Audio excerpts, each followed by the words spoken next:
touch one of mine and you're done. They show no love for the queen.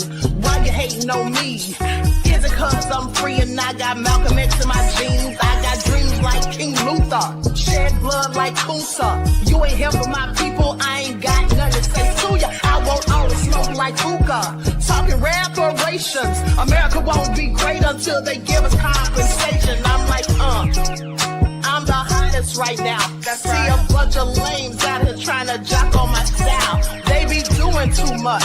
I'm the queen, it's too easy. It's like they all in Popeyes, how they be talking so greasy. I just sit back and laugh while these haters get madder. So nefarious how they don't want my pockets with cheddar. I tell them they can do better. These snakes in the grass can leave a bite on your ass, cause y'all be trusting too fast. I got my foot on the gas, other one on they necks. Dropping receipts on haters, you better show some respect. I'm never facing regrets, we only facing the threat. This is the sound of Eric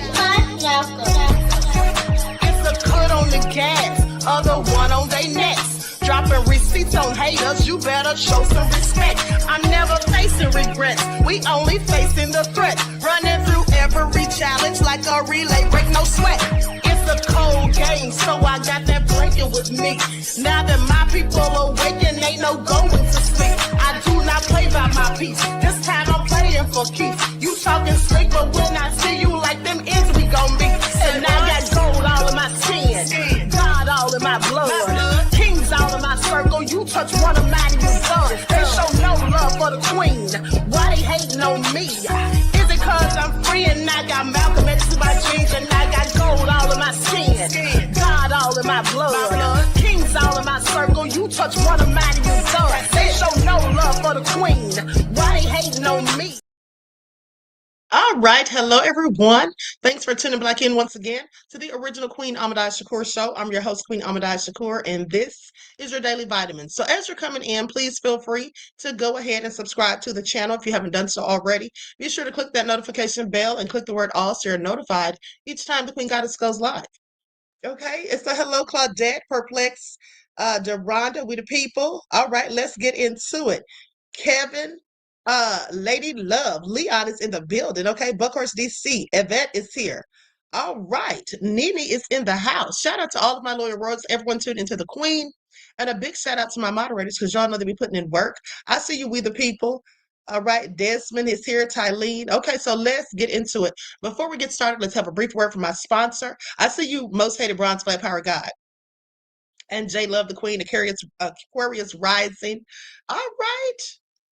God, Wendell Blunt is here. Okay, so let's get into it. Now, we're going to start off with a brief word from my sponsor at 12 Tribes. But we're about to get into these receipts because there's a whole lot of nefariousness going on. Please pay attention. Do not buy 12 Tribes on Earth hair growth oil and hair magic elixir unless you want super healthy, gorgeous hair that grows. They have a whole line of amazing hair growth products, including hair growth leave-in conditioner spray, hair growth shampoo, hair growth spray, and hair growth butter. I'm starting to sense a theme here. They include quality natural ingredients. They smell amazing, and you can see the results for yourself. So if you're looking for healthy hair growth for your natural or relaxed hair, try 12 Tribes on Earth today.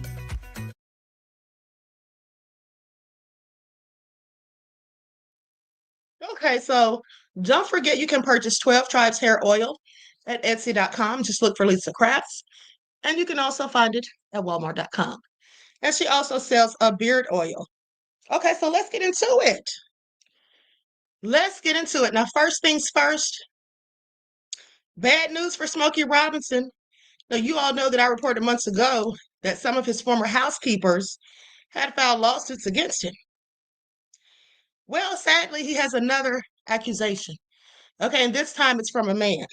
I don't know what's going on here, but these stories keep getting stranger and stranger. Smokey Robinson's new sexual battery claim from a man tried to force my hand on his wood, his cucumber, when it was stiff. It's all nefarious. Okay, let's just pray that it's all lies. So anyway, this was reported by TMZ. Smokey's attorney, Christopher Frost, tells TMZ, he says these plaintiffs are part of the same group of people who have conspired together against the Robinsons and are laying out their claims for maximum adverse publicity. This is what he says. I wonder if this man's of the same ethnicity as those women. Okay, since they're saying they're all working together. Now, we have already explained in the Robinsons lawsuit against this group for defamation, civil conspiracy, and elder abuse that all along this has been an organized, avaricious campaign, okay, to extract money from an 85-year-old legend, they say. Now, this group of people who hide behind anonymity and their attorneys seek global publicity while making the ugliest of false allegations. Frost adds that we have sought the court's intervention multiple times to require these anonymous individuals to divulge essential information, turn over relevant evidence, and to share deposition transcripts with the district attorney. For obvious reasons, this group of does and their attorneys refuse to be forthcoming with all the evidence possible to investigate their own claims. Now, once the public can see the truth, their motives and fabricated claims will be revealed. You know what I find interesting about this whole thing is, yeah, all of these people, every last one of them is anonymous. Now, I'm gonna tell you like this: I don't really feel that when you're suing someone that you should be able to be anonymous. I think you have to say who you are. That's how it should be to me, because how do you defend yourself against accusations? I mean, you can say they're not true, of course, but at the end of the day, how do you really defend yourself when you don't even know who the accuser is? But what do you all think about that? Okay, do you all agree, or do you think that they should be able to, be anonymous because maybe they're fearful of their lives? I don't know. But if you're fearful of your life, shouldn't you be going to the police instead of trying to get money? I just have questions. What do y'all think about it? Let me know. I'm curious. Claudette says you agree. Okay. Measurement says I agree. You know if you made someone touch your smoky wood or not. Not your smoky wood.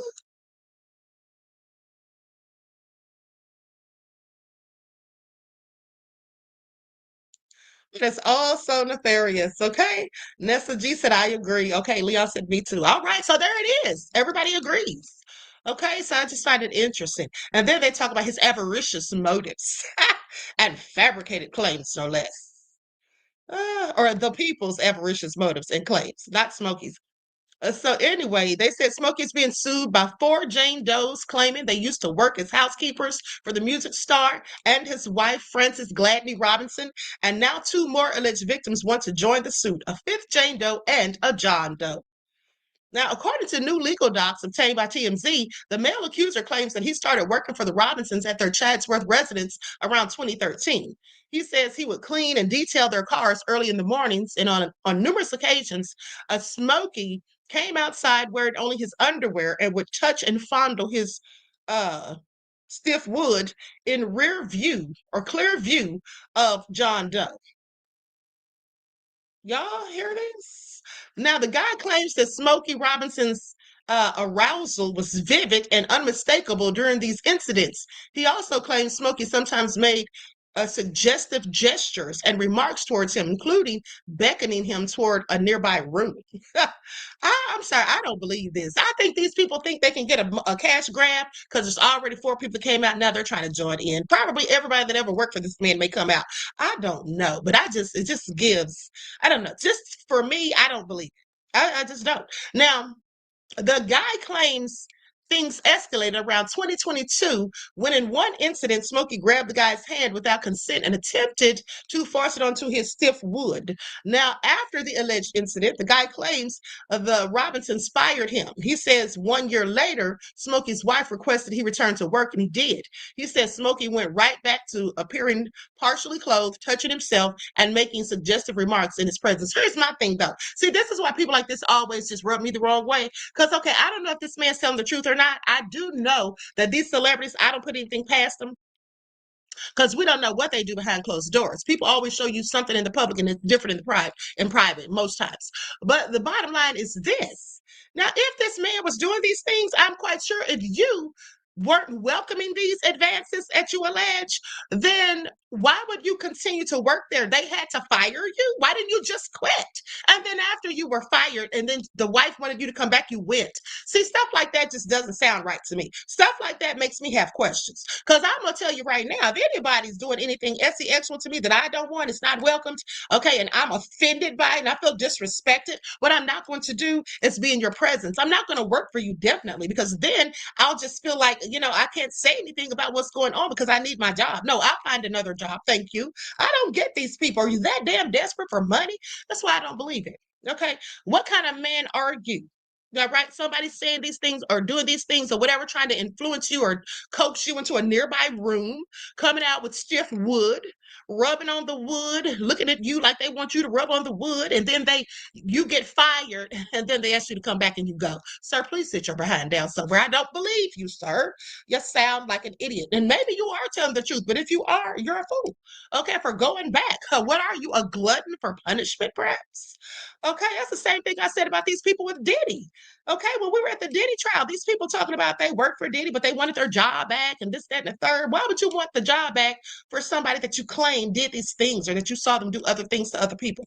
Like, just people just be out here lying in these streets as far as I'm concerned. Now, he claims Smokey's repeated sexual harassment, indecent exposure, and unwanted physical contact resulted in humiliation, emotional distress, and ongoing fear for his safety and dignity.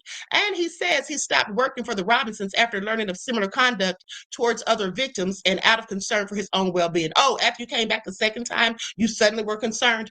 Now, the new Jane Doe, who wants to join the lawsuit, claims that she worked for the Robinsons as a housekeeper. She says on more than 10 occasions, glad she kept count, Smokey grabbed her hand and attempted to force her to touch his stiff wood as well. Now, when the four women sued Smokey in May for sexual battery, assault, false imprisonment, and gender violence, his lawyer denied the allegations and chalked it up to a shakedown. We reached out to Smokey's camp about the new claims, and so far, no word back. We've also reached out to the attorneys representing the alleged victims, but also no word back. Shit, I don't even know what to think. Somebody left a comment and they say, one of the reasons I knew R. Kelly was guilty was the track record of complaints about him over several decades. People were complaining about him before it was fashionable to do so. Report things when they happen. It establishes a record. Waiting until the man is 85 and then suing him for $50 million looks like a cash grab. Yeah, it does. It does. And she's right about what she said about R. Kelly because we heard about R. Kelly in the 90s. Okay. Right. So they didn't come after him until Harvey Weinstein got called out. They wanted to throw the black man's face in front of it. But at the end of the day, yeah, people were reporting R. Kelly back in the 90s. And so with that all being said, that's what everybody should be doing. If somebody's assaulting you, raping you, whatever, doing things that you don't want that pertain to, unwanted sexual advancements, then why don't you tell in the first place and stop telling me you're scared? Because I don't believe these people are scared or they were fearful. Because if you were, why are you going after money now? I'm sorry. That doesn't make any sense to me. If you're scared that somebody has the power to do something dangerous to you, to harm you in some way, because you've levied these allegations against them, you don't think that trying to come after their cash, especially in the millions of dollars, is going to be even worse? Now, I'm not talking about in this case specifically, but I'm talking about in the myriad of cases that we've heard that have been filed decades later. And the people give their excuses saying, oh, well, I was afraid no one would believe me. Oh, I feared for my life and safety. But now you don't? Sit down someday, bro. These people are a hot mess. If you don't tell when it happens, you should never tell, as far as I'm concerned. Okay? At the end of unless you're a child, a teenager. But if you're a grown person and somebody did things to you and you didn't say nothing for 20 whole years, just keep your mouth shut. Okay? Because I'm not going to believe you when you come out unless you got some serious hardcore proof. And I'm talking about DNA evidence, video evidence, and something like that. Otherwise, cash grab is what it looks like. Cash grab. Okay, even if you're telling the truth, that's what it's going to look like, period. Okay, so anyway, honey, moving on. Now let's talk about this nefarious pilot, because I reported this to you all before, where this off-duty pilot tried to cut the flight's engines mid-air. Did y'all know he's not even going to serve prison time? Honey, he really has the complexion for the protection. Okay, talk about privilege. Let's get into it. Now, this is out of Portland, Oregon. A federal judge on Monday ruled that there would be no prison time for a former Alaska Airlines pilot who had taken psychedelic mushrooms. No, he didn't. That's why he did all this. And I didn't even know he was impaired, okay, by taking mushrooms. Uh, maybe I did when I reported on it initially. It's been a while, but clearly I don't remember this. Taking psychedelic mushrooms days before he tried to cut the engines of a passenger flight in 2023 while riding off duty in the cockpit. So he took the mushrooms days before, and they were still affecting him. What kind of mushrooms were these again? They had to be beyond just psychedelics. Now, U.S. District Court Judge Amy Baggio in Portland, Oregon, sentenced Joseph Emerson to time served and 3 years supervised release, leading or ending a case that drew attention to the need for cockpit safety. That word is hilarious to me, but let me continue. And more mental health support for pilots. Federal prosecutors wanted a year in prison while his attorneys sought probation. I think he should have gone to prison. Okay? Like you literally almost took out yourself and a whole bunch of other people. All right. So anyway, they say pilots are not perfect. They're human. There are people and all people need help sometimes. Oh my freaking, are y'all serious right now? Do y'all hear this? Now, hold on. I want y'all to pay attention to this, honey, because this is gold. This is golden right here. So this is what the judge said about this man who tried to cut the engines mid-air of a flight with people on it. Let me read that again. Because I wonder, does she have this when people come in there who actually have mental health issues or someone who looks like me? If someone who looked like me had done it, I wonder would she be so empathetic? I'm just asking. Okay, not trying to make everything about race, but in this country, everything is about race. Pilots are not perfect. They are human. They're people, and all people need help sometimes. Now, I can't imagine any judge ever saying that when a Black person is a defendant, okay? I just can't even imagine it. Emerson hugged his attorneys and tearfully embraced his wife after he was sentenced. Emerson was subdued by the flight crew after trying to cut the engines of a Horizon Air flight from Everett, Washington to San Francisco on October the 22nd of 2023 while he was riding in an extra seat in the cockpit. Now, the plane was diverted and landed in Portland with more than 80 people. Emerson told the police he was despondent over a friend's recent death and had taken psychedelic mushrooms about 2 days earlier and hadn't slept in over 40 hours. He has said he believed he was dreaming and was trying to wake up by grabbing two red handles that would have activated the fire suspension system and cut fuel to the engines. Y'all said that this is all lies. Okay, this is all lies. So let me tell y'all something. Only white people, okay, can get away with doing something so heinous, attempted murder of 80 people, okay, 80 plus people, murdering a woman, and then lying and saying that they were asleep. Because that's what that man, do you remember that man who killed a woman? I think he assaulted her and then killed her on the beach. And when he got caught, he said that he was sleepwalking. What? He said that he was sleepwalking. That's what he said.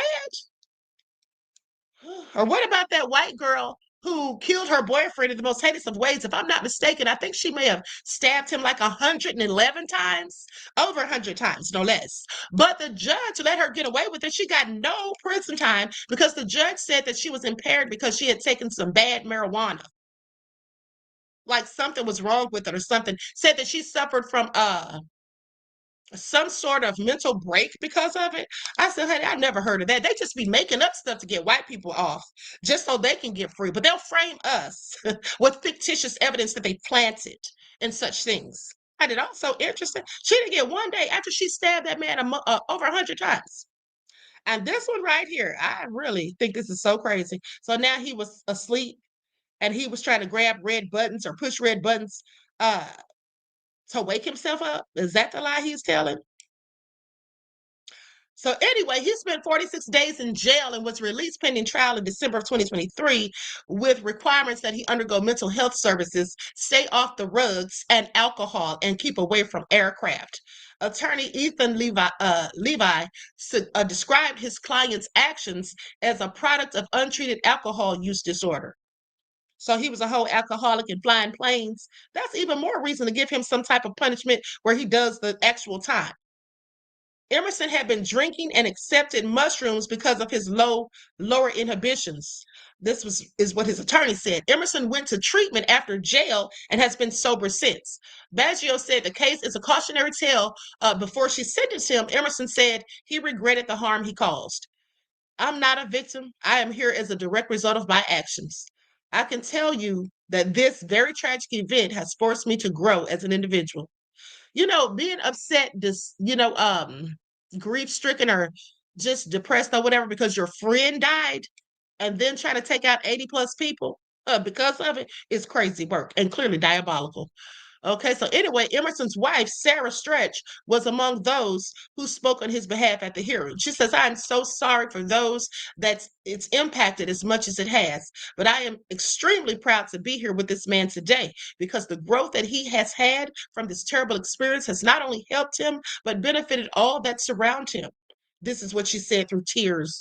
Okay, one of the pilots of the 2023 Horizon Air flight, Alan Kazoil, said he didn't think Emerson was acting with malice and that he seemed more like a trapped animal than a man in control of his faculties. Kazoil said that while pilots bear immense responsibility, he also wanted to see the aviation industry become more open to allowing pilots to seek mental health care. So, I mean, it's really interesting that they're sitting here acting like he has mental health issues. This man is a substance abuser. That's not mental health. He's an alcoholic and he does illegal substances. And I don't think that he took those mushrooms, psychedelic or otherwise, days before this happened. He likely took it that day. That's why he was acting crazy. That's why he was acting crazy if he in fact was. Okay, if he didn't do this all on purpose and he was just out of his mind or whatever, yeah, he took those mushrooms that day. He didn't take them days before, okay? Please miss me with it. Okay, who thinks that mushrooms last that long, the effects? Okay. But let me continue. So it goes on to say Lyle Prowse, sentenced to 16 months in prison for flying an airliner under the influence of alcohol in 1990, told the judge via video conference that Emerson was solidly engaged in recovering. Prowse said that he got sober and was eventually reinstated by the airline and retired as a 747 captain. Get to retire as a captain when you're a whole alcoholic, okay, that needs to go get treatment. You should not be drinking when you're, especially not to the point of being drunk, when you're a pilot. That should not have anything to do with your life unless you're a social drinker who does it maybe when it's your birthday, holidays, or something like that. But just to be somebody who gets drunk on a regular basis when you're a pilot, that should absolutely be, there should be serious consequences for that. This man retired, okay? After spending months in prison. So he got his job back clearly and was a whole captain, mind you. He was pardoned by then President Bill Clinton. Oh, so that's likely how he got his job back. Must be nice. I know, I know Joe like nobody else in this courtroom. That knows Joe on that level, he says. Now, Jeffrey Barrow, assistant U.S. attorney in the District of Oregon, said Emerson's actions were serious and that the crew saved the day by intervening. There were 84 people on that plane who would have lost their lives. Now, Allison Snyder told the court via phone that it was a traumatic experience for her and her husband as passengers. Because of Joseph Emerson's actions that day, we will never feel safe flying as we once did. Exactly. So anyway, I'm done. I don't need to read the rest of this. All I need to know is that he's not going to jail. A state court sentenced him. Emerson was already sentenced in a state case. Emerson of Pleasant Hill, California, had pleaded guilty or no contest to all charges in September as part of agreements with prosecutors. What do y'all think? I find it all interesting. I find it all interesting. This man's not getting a darn day in jail. Time served. What?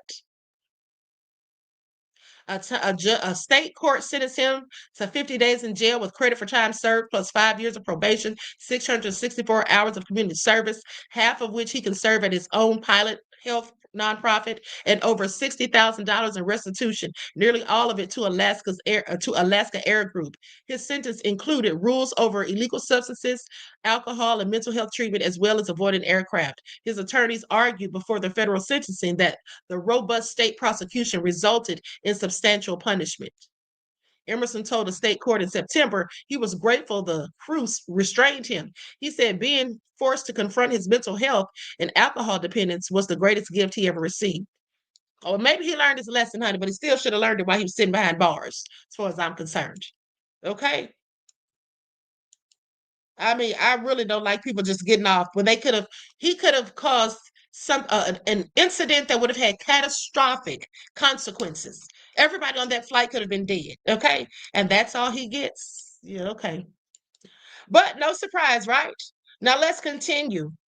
Likes up, everyone. Please like and share. Honey, we got a bombshell in the Comey case. Ooh, honey, it's getting serious. Oh, this is breaking news. This came out like an hour ago. DOJ response to Comey grand jury bombshell. Honey, when y'all find out what really went down, it's not exactly what I thought. It's probably even worse, if I'm just being honest. So I told you all the little slick trick that I felt like Halligan did. Maybe went and changed up that indictment because the jurors weren't, the grand jury wasn't going for it, and then, or maybe removed one of the charges or whatnot, and then brought back a second indictment. But no, something else was revealed in court today. So let's get into it. Likes up, everyone, please like and share. This is all so nefarious. Okay, I'm gonna share my screen. Thailand says sounds about right. Let's get into it.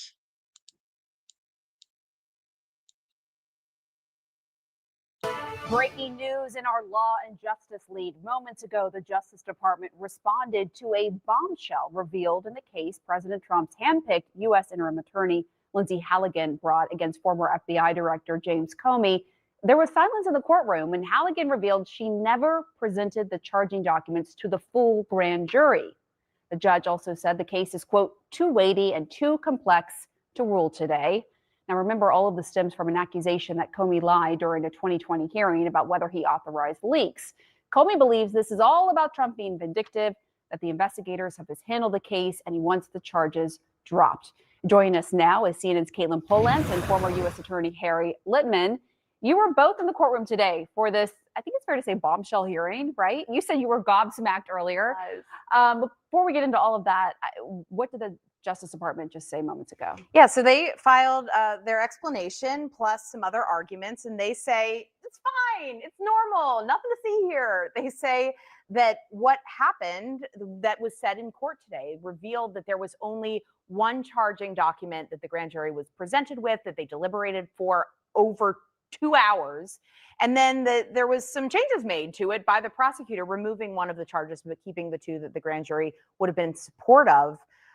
They say, yeah, that is exactly what happened.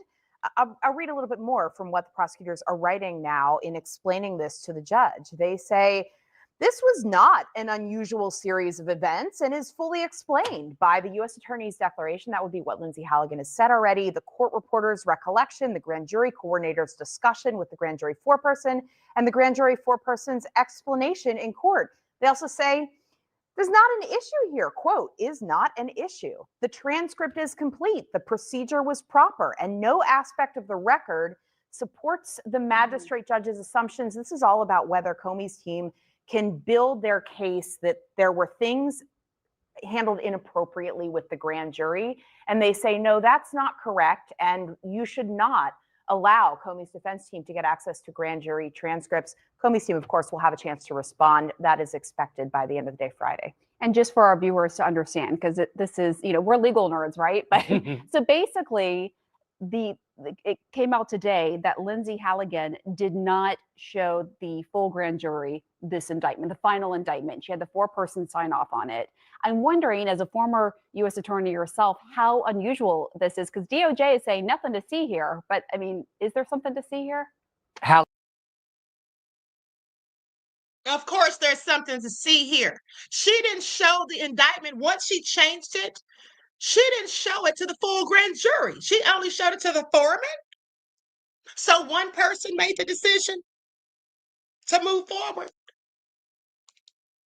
Please comment. More unusual than that. Never, ever, ever have I or anyone I know ever seen anything like this. And remember how it came about. They were trying to figure out, what did she do? Because she said, I never talked to the grand jury again. So when did she approve that second indictment? And the answer, it turned out to be, in open court, and Nachmanoff had her come up to the podium, was never. She had never, the grand jury never even looked at the actual indictment that is operative in this case. Absolutely unprecedented violation of many rules, et cetera. And Ken's totally right about what they're saying, but they are acknowledging the sort of 11 violations that Fitzpatrick found and more, but they're saying, nevertheless, you can't give them the information or you can't dismiss. But they're basically acknowledging some huge and, as I say, unprecedented kind of blunders. And you've been talking, Caitlin, to people connected to Halligan's office. It sounds like they're not so sure how this is going to play out. Yeah, I mean, the way it landed in court was like this was a thud that everyone took a minute to react to. Even the judge, he was clearly, he just didn't know how to react. He went silent. He sort of sat. Honey, they said that when that news came out, when that tea was spilled, everybody in the courtroom was dead silent. And you know why they were dead silent? Because I'm sure they couldn't believe it. Like, what? You did what, ma'am? Okay, this lady is clearly crazy. Okay, I'll tell you what's coming next for her: being disbarred. Okay, just like I've been telling you all. Back in his chair and then had the prosecutors repeat that this was indeed what happened with the grand jury. But the people that I talked to after the hearing, there's a mixed bag. There's not really case law on this. And, you know, is this a clerical error? Is it something that they could correct as prosecutors? Maybe. It isn't something that has gone up through this court system. However, the issue that the magistrate judge has been looking at is whether there was an irregularity in the way that this came about. Did the prosecutors mishandle a bunch of things? Evidence, the presentation to the grand jury, did witnesses, the agent that testified, say something they weren't supposed to be talking about, the evidence that they had seen? Should they not have seen that? Did the prosecutor do something where she said something wrong to the grand jury? This plays into that. That's why it matters. Just take it a step back really quick, and I want to let you weigh in. We have to go back to that infamous Truth Social post that was then taken down when Trump addressed the Attorney General Pam Bondi, saying that Lindsay Halligan was great and, quote, "we can't delay any longer on Comey's indictment." So with that context in the background, and now learning that instead of just bringing the final indictment back to the full grand jury, she just had the four-person sign off on it. What story does that tell you? Right. And that had been the focus until this gobsmacking moment of she did what? But you're absolutely right. And the claim by the United States was it was still 100% Lindsay Halligan's decision, even though she only had 3 days to make it. And the defense claim was common sense, give me a break. Obviously, it flows causally from what Trump did. That had been the whole skirmish until this Perry Mason moment that, you know, happens in movies, but not in real life, where it turns out the grand jury never even seen the indictment in the file. But does it signal to you there was a rush to there was a rush because of the statute of limitations, and they rushed her in, and that's going to matter a lot too, because that's an extra element here. If it's dismissed, can you nevertheless sort of relate back to the statute of limitations? They're going to, Nachmanoff will have to give them a lot of breaks in order to let them slide here. And remember, he could first and foremost just say, vindictive prosecution, case dismissed, end of story. All right. That's what he should say. If he says anything else, that's crazy. Okay, these people are pulling a whole bunch of shenanigans trying to get this all done. Didn't even show the indictment to the grand jury. This is crazy work. Okay, this is crazy work. And then got the four-person to sign off on it. I am done. Okay, I am so done. We shall see. Harry Lippman, Caitlin Polance, thank you both. Appreciate it. Jeff, good to see you again. So when we look at this revelation from Lindsay Halligan, and the judge, of course, has the questions, wants these answers by 5 o'clock, just put in perspective for us, how serious is this? Okay, I think this all started when the judge asked a question about a declination memo, and the assistant attorney general refused to answer the question because he had been instructed by Todd Blanche's office not to answer that question. That's when I think the judge decided to dig in with the question he had been waiting all morning to ask. And that was based upon the order that was entered a few days ago, that in fact there was this long 2 hours where they were doing things and there were two different indictments. He wants to know, how did you get the jurors back in the jury room to look at this second indictment with only 2 counts in 7 minutes? How did you do this? And all that turned out was, all that happened was that Lindsay Halligan took it to the four-person and one other person and had them sign it. Those jurors never voted on the second indictment. So therefore, there was no indictment. Now you all know that is so crazy, okay? She needs to be locked up. Girl, you're out here breaking laws. That's got to be illegal. All right? Her license is gone, honey. Her license is gone, okay? Right after this administration is done, so is she. This cannot ride. So they didn't even see it, and you're going to call yourself having a whole indictment against somebody? And if there Girl. was no indictment, Comey wasn't charged. He wasn't charged. The statute of limitations ran, and the case is over. And this is over. I do want to, I wanted to ask you about, so you just brought up the other moment in court, which, as you said, sort of maybe allowed the judge to then open himself to this line of questioning to ask Lindsay Halligan about that specifically. But the fact that the lawyer for the DOJ, so Tyler Lemons, had declined to say whether prosecutors submitted this memo that recommended Comey not be prosecuted. So he eventually told the judge that it was someone in the deputy AG's office, as you know, to Todd Blanche's office, who had instructed him not to say anything. When it comes to a direction like that, is that type of direction to not testify about something, is that standard operating procedure? Would that normally happen? Don't settle for less. Here's what others are doing to fix missing and broken. No, that really wouldn't happen, because the essence of what's happening in the motion itself is that, in fact, the DOJ, through the other representatives that handled this case, said no charges here. And it was in those last few days that the rush took place to get Halligan in place. What we saw was the crossroads between arrogance and ignorance. And they both crossed, Halligan being the ignorance, arrogance coming out of Pam Bondi and Todd Blanche. And they cross at a very crucial point, and there's no cure for it. Y'all hear it? Please tell me y'all heard that. He said, and there's no cure for it. Arrogance and ignorance. Ooh, honey, they are going in, and I'm here for all of it. You point out, too, which is important to note, the statute of limitations was running out, has since, right, but did not when it was first handed down. Yeah. I'm curious, this is not the only issue, of course, that we are following in terms of James Comey's indictment. Just a couple of days ago, a federal magistrate judge, this was in the Eastern District, said that the indictment may actually be tainted by, quote, profound investigative missteps.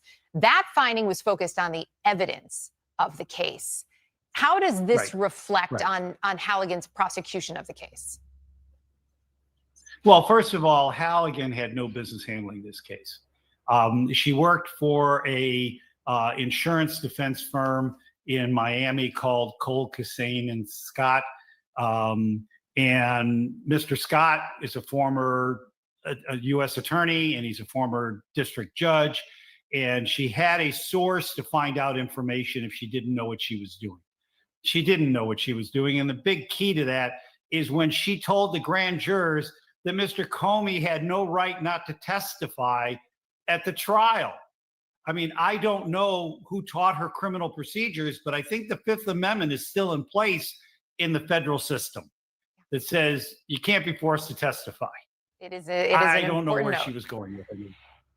When we look at all of this, the Fifth Amendment, kind of important to Americans. When we look at all of this as it's playing out, Lord, this lady's crazy. There are also questions about whether the findings here could in any way impact the case of another political adversary of President Trump, the New York Attorney General Letitia James, also being tried in the Eastern District of Virginia.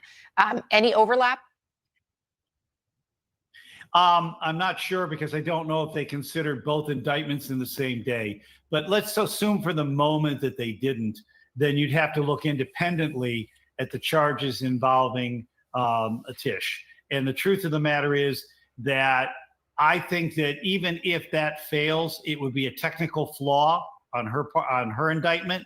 Her statute of limitations is nowhere near running. They can go back to the grand jury and try to do it again. That's the difference between the two of them. Mm-hmm. Comey was 3 days from the statute of limitations running, and they don't really get a second bite at the apple if they lose this indictment. Jeff Swartz, appreciate it. Thank you. Well, it's a wrap. Comey's going to get off, honey. He's going to get off, and I love it because Trump's going to be so mad. He's going to be so angry, right? And I'm here for it. At the end of the day, this is all so crazy. Girl, how do you think you can do that? I guess Lindsay said, hey, I got to do what I got to do. Okay. And you know what? Lindsay is attractive, as I told you before. At least to me, she is. I think she's an attractive lady. And she likely got one of the men on the grand jury to sign for her, honey. Because she probably winked at him. Okay. Gave a little smile or something. No telling what she did to get the job done. But girl, you're going to pay for it. Halligan and Bondi should be disbarred. Okay. This is what ex-Trump White House lawyer says as he blasts the Comey case. Okay, and he's not the only one saying they need to be disbarred because they sure do. I told y'all that weeks ago. I've been telling you all that, honey. They surely do. And they're going to be. This now is Ty Cobb, former White House attorney in the first Trump administration. It's good to see you. Look, all of us knew that Ms. Halligan is not someone who is experienced, not at all experienced in these kinds of court cases. Nevertheless, what do you make of this latest reporting? It's shocking. You couldn't find a high school stock boy at Home Depot who could have handled this more ineptly than Lindsay Halligan did. Taking out indictment that the grand jury never saw, having the foreman sign it, and then presenting it to a judge, that's the height of ineptitude and misconduct. So when you say misconduct, let's talk about the implications for James Comey, because is it a procedural misstep that can be corrected, or is this denying a defendant due process? It's both. But I think the interesting thing about this development is that there is no indictment, as Michael Dreeben, who is one of the country's most skilled advocates, has 100 Supreme Court arguments, made plain in court that there is no indictment. If only the foreman and some grand juror who was hanging out in the courtroom saw it, that's two. A quorum is 12. You need a quorum to return an indictment. So the indictment that was presented and that they've been proceeding on really is a nullity, and that's potentially procedurally critical here, because typically, if an indictment is dismissed, the government has 6 months to represent, notwithstanding the expiration of the statute of limitations. This is an indictment, though, that doesn't really have to be dismissed. It doesn't really exist. It was never properly returned. So I think what we heard today, shocking, never occurred before in American jurisprudence. I think will be dispositive. But on the other hand, there's so many dispositive issues here, including her illegal appointment.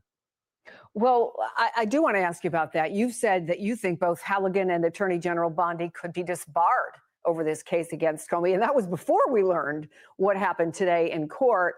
It also raises questions for me that if you're going to use Lindsay Halligan in this manner, the fact that she has no experience, is anyone overseeing that work to make sure that problems don't arise? But what do you think now? Well, I do think that both Halligan and Bondi should be disbarred. Bondi has twice submitted affirmations to this court about the propriety of Lindsay Halligan's grand jury presentation. She knew this.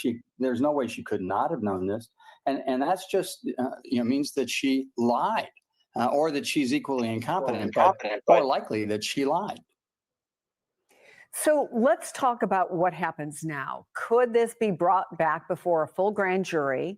And we're back at the point where James Comey then is looking to get the case dismissed on the grounds of vindictive and selective prosecution.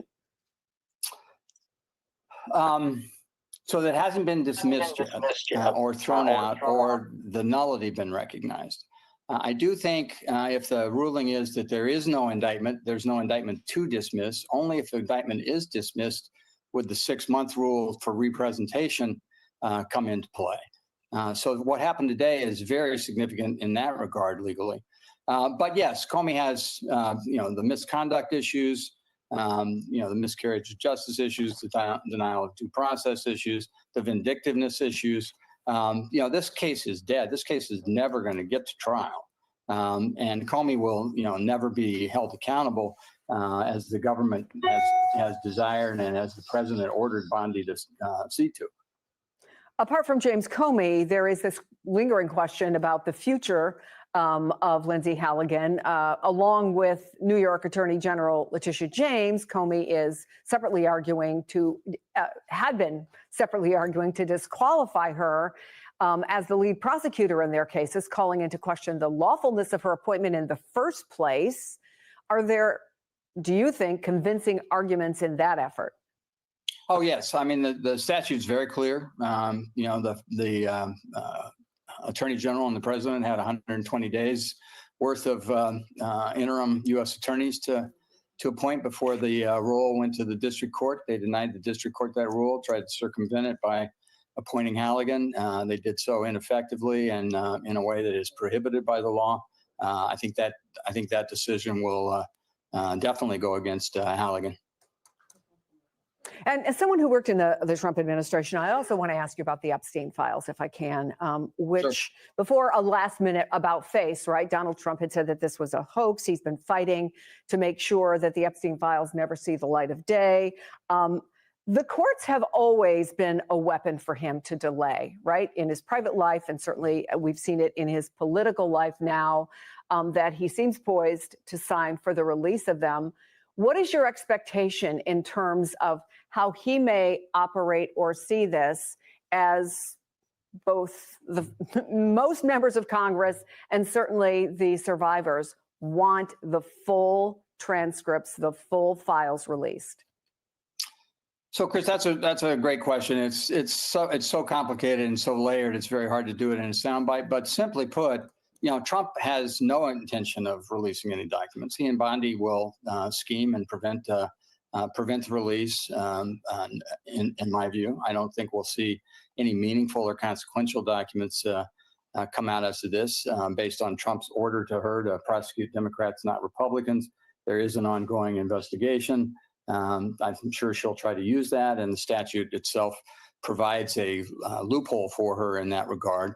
And Trump's reversal on this was just a canard. I mean, it's not sincere or genuine. He could have released the documents himself if he actually wanted them released without legislation, and he did so only because psychologically he has to be on the winning side. He can't abide being on the losing side. Couldn't have abided the repudiation that 100 Republicans or more were about to provide in voting with the Democrats to release the files. So I don't think anybody should expect to see any documents anytime soon. And contrary to Bondi's lies this morning, there is no new information. The government has all this information.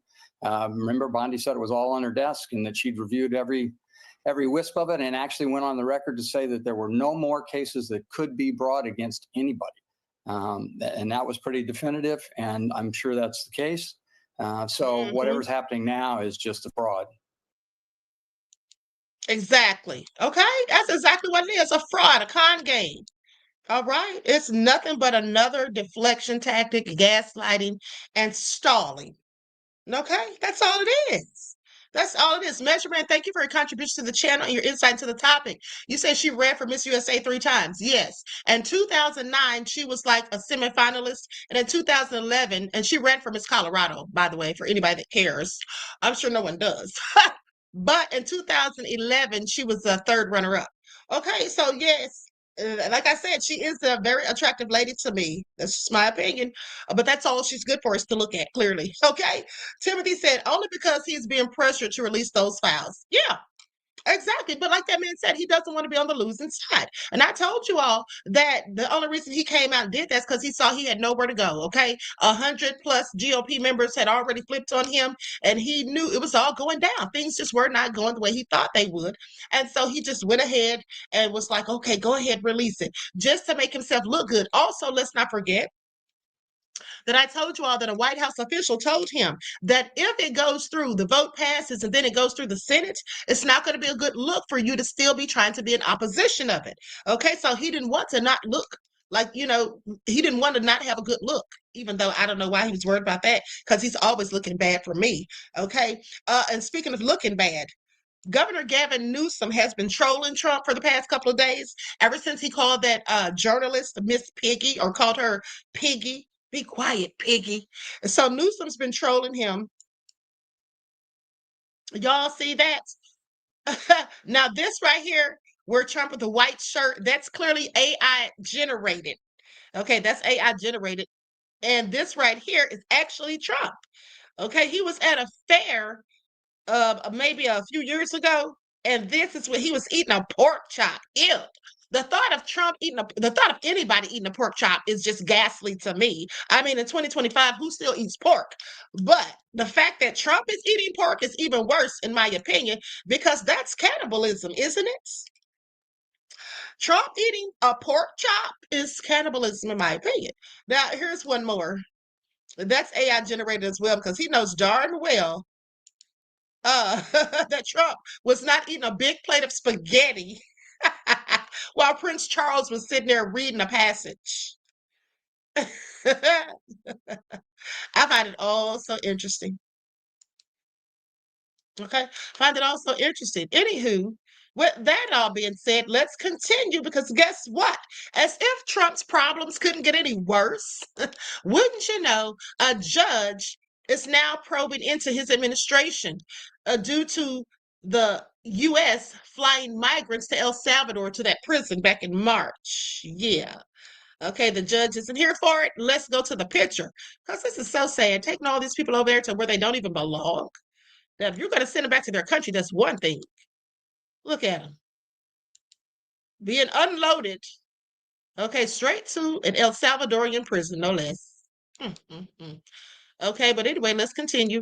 So it goes on to say, a federal judge said Wednesday that he plans to move ahead quickly on a contempt investigation of the Trump administration for failing to turn around planes that were carrying Venezuelan migrants to El Salvador back in March. Now, U.S. District Judge James Boasberg in Washington said a ruling Friday by the U.S. Court of Appeals for the District of Columbia Circuit gave him the authority to proceed with the inquiry, now which will determine whether there is sufficient evidence to refer the matter for prosecution. Oh, please let it be. Let it be. Now, he asked attorneys by Monday to identify witnesses and offer plans for how to conduct the probe, and said he'd like to start any hearings by December the 1st, or actually on December the 1st.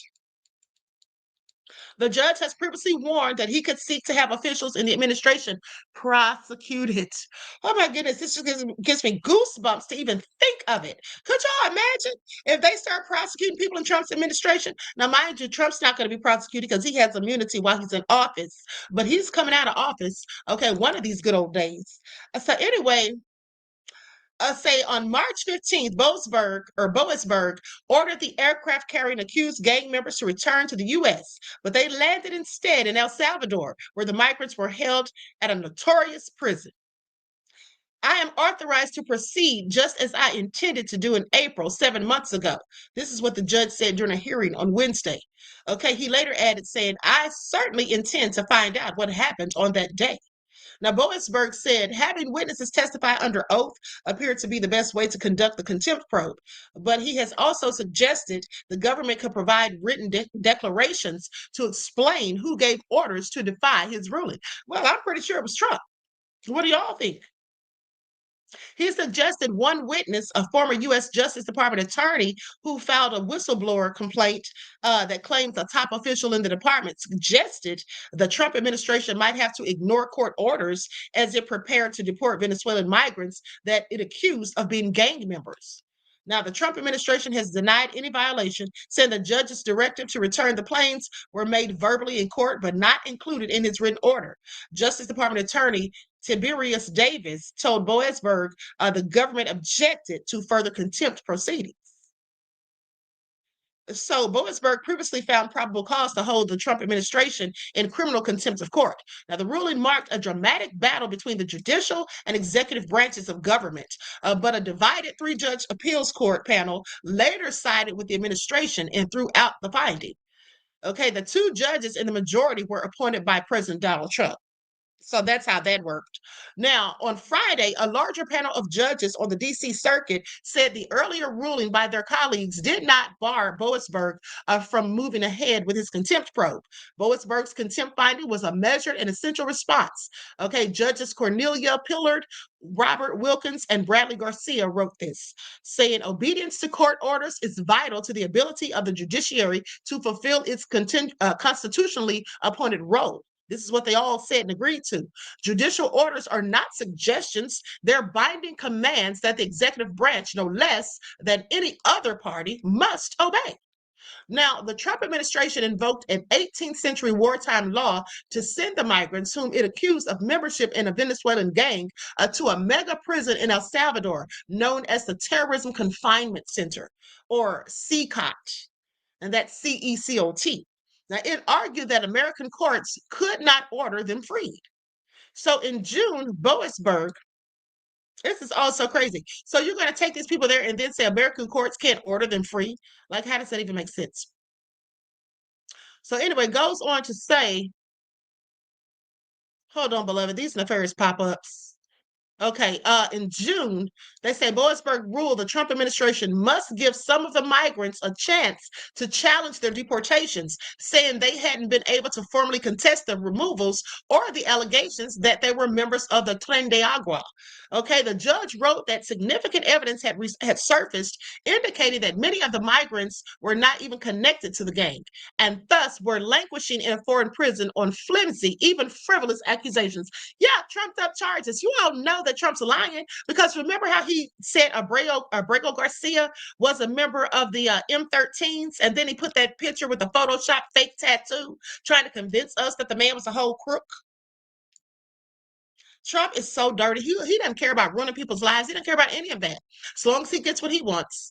So more than 200 migrants were later released back to Venezuela in a prisoner swap with the U.S. Now, their attorneys want Boasberg to issue another order requiring the administration to explain how it will give at least 137 of the men a chance to challenge their gang designation under the Alien Enemies Act. Now, the men are in danger in Venezuela, in fear, talking to attorneys, okay, who have been able to contact about 30 of them. But they overwhelmingly want to pursue their cases. Lee Gellert, an attorney with the American Civil Liberties Union, said on Wednesday. Now, David said that it would be hard, or it may be hard, to take the man into custody or take the men into custody again, given tensions between the U.S. and the government of Venezuela with President Nicolas Maduro. Boasberg did not immediately rule on the matter. Yeah, because now they're darn near about to be in a whole full-on war. Trump's out there having airstrikes conducted on boats that he doesn't even know if they're doing anything illegal and all this other stuff. Now talking about having strikes on the land. Yeah, I don't think they're going to be talking to Trump anytime soon about anything. So these people may just have to deal with a horrible situation. Okay, well, they actually had proof that some of them were not even these gang members. So Trump should be ashamed of himself, but he isn't. So what to know about expanded work requirements about to kick in for SNAP? Let's talk about it. After a disruptive U.S. government shutdown, federal SNAP food assistance is again flowing to low-income households. But in the months ahead, many participants will have to abide by new work requirements. Now, the program provides monthly benefits averaging around $190 per person to about 42 million people nationwide. During the first couple of weeks in November, many of those recipients missed their regular allotments as President Donald Trump's administration battled court over whether to tap into reserves to fund the program while the government was shut down. So for the first part of the month, the situation was chaotic after the federal government said SNAP would not be funded because of the shutdown. Okay, I must get past all of this. Let's talk about these work requirements, though. So a massive tax and spending bill signed into law in July by Trump expanded requirements for many adult SNAP recipients to work, volunteer, or participate in job training for at least 80 hours a month. Those who don't are limited to 3 months of benefits in a 3-year period. Okay, now the work requirements previously previously applied to adults ages 18 through 54 who are physically and mentally able and don't have dependents. The new law also applies those requirements to those ages 55 through 64 and to parents without children younger than 14. It repeals work exemptions for homeless individuals, veterans, and young adults aging out of foster care, and it limits the ability of states to waive work requirements in areas lacking jobs. So the Trump administration waived the work requirements in November, but the 3-month clock on work-free SNAP benefits will be in full force in December. Now, the new requirements are expected to reduce the average monthly number of SNAP recipients by about 2.4 million people over the next 10 years, according to the Congressional Budgeting Office.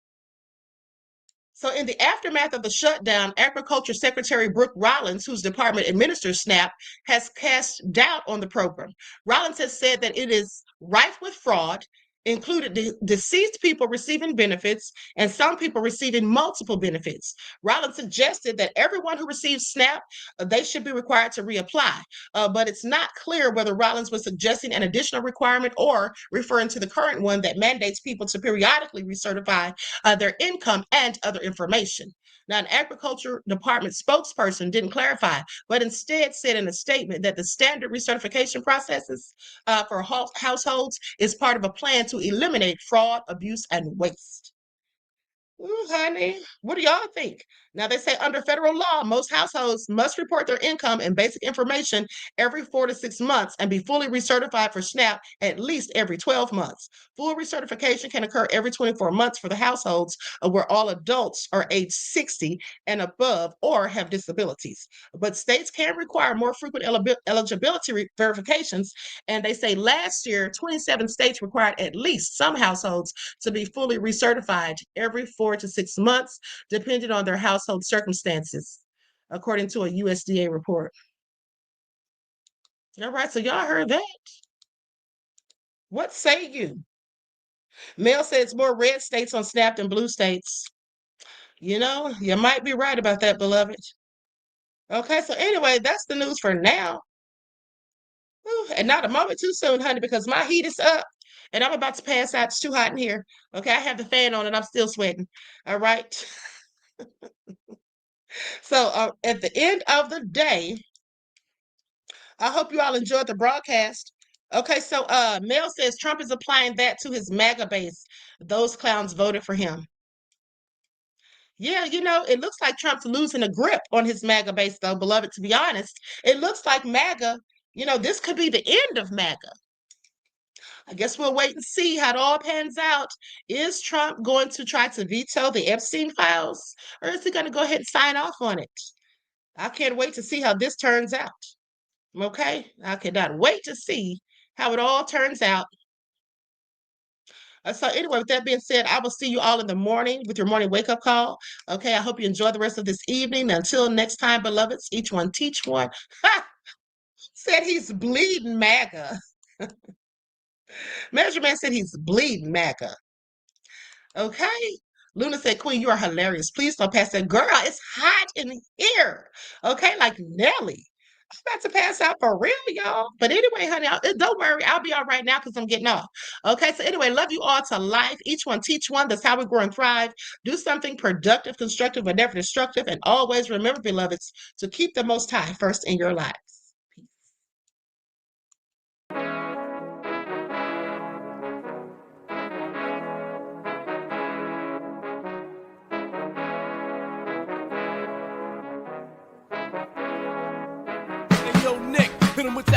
Gold all in my skin, God all in my blood, kings all in my circle. You touch one of mine and you're done. They show no love for the queen. Why you hating on me? Is it cause I'm free and I got Malcolm X in my jeans? I got dreams like King Luther, shed blood like Kunsa. You ain't helping my people, I ain't got nothing to say to ya. I want all the smoke like hookah. Talking reparations, America won't be great until they give us compensation. I'm like, I'm the hottest right now. See a bunch of lames out here trying to jock on my style. They be doing too much. I'm the queen, it's too easy. It's It's like they all at Popeyes, how they be talking so greasy. I just sit back and laugh while these haters get madder. So nefarious how they don't want my pockets with cheddar. I tell them they can do better. These snakes in the grass can leave a bite on your ass, cause y'all be trusting too fast. I got my foot on the gas, other one on they necks. Dropping receipts on haters, you better show some respect. I'm never facing regrets, we only facing the threats. Running through every challenge like a relay, break no sweat. It's a cold game, so I got that blanket with me. Now that my people awaken, ain't no going to sleep. I do not play by my piece, this time I'm playing for keeps. You talking slick, but when I see you like them ends, we gon' meet. And I got gold all in my skin, God all in my blood, kings all in my circle. You touch one of mine and you done. They show no love for the queen, why they hating on me? Is it cause I'm free and I got Malcolm X in my jeans and I got gold all in my skin, God all in my blood, kings all in my circle. You touch one of mine and you done. They show no love for the queen, why they hating on me? Is it cause I'm free and I got Malcolm X in my jeans and I got